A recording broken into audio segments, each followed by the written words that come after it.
अस्सलाम वालेकुम। A1 TV के साथ मैं हूं अरूज फखर। शामिल करेंगे न्यूज़ हेडलाइंस।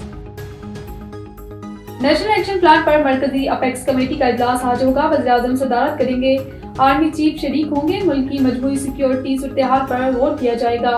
वफाकी वज़रा, चारों सूबे के वज़राए आला की शिरकत। Schedule NADRA APR chairman chief commissioner Islamabad भी मदऊ। कराची में दिफाई नुमाइश आइडियाज 2024 का आगाज। वज़ीर दिफा ख्वाजा आसिफ ने मेहमानों का खैर मुकदम किया। पाकिस्तान दुनिया भर में अमन के लिए अहम किरदार अदा करता रहा है। हम मुज़ाकरात से मसाइल के हल पर यकीन रखते हैं। इलाकाई अमन और तरक्की के लिए राब्तों का फरोग जरूरी करार। 4 रोज़ा नुमाइश में 55 ममालिक के मंतोबीन शिरकत करेंगे। जदीद असलहा, टैंक, ड्रोन्स, मिसाइल, जंगी तैयारे नुमाइश का हिस्सा। साइबर डिफेंस सेटेलाइट और जदीद दफाई साजो सामान पेश किया जाएगा। कराची में दफा 144 नाफिज। इत्तलाक 24 नवंबर से होगा। 5 से ज्यादा अफराद के जमा होने पर पाबंदी। एहतजाज, धरने और रैलियां नहीं निकाली जा सकेंगी। इस्लामाबाद में दफा 144 नाफिज। 24 नवंबर का एहतजाज बानी से वफा का इम्तिहान है। बुशरा बीबी ने कहा, यह जंग बानी की आज़ादी की नहीं, मुल्क के लिए है।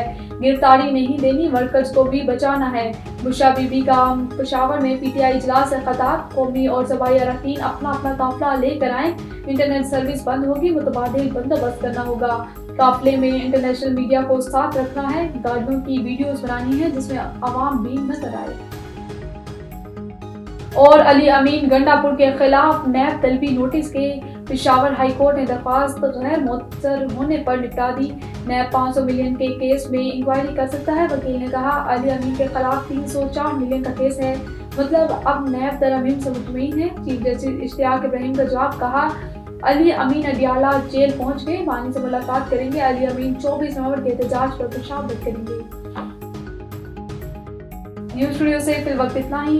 मज़ीद खबरों और अपडेट्स के लिए देखते रहिए A1 टीवी। A1 टीवी, सब पे नजर, अंदर की खबर।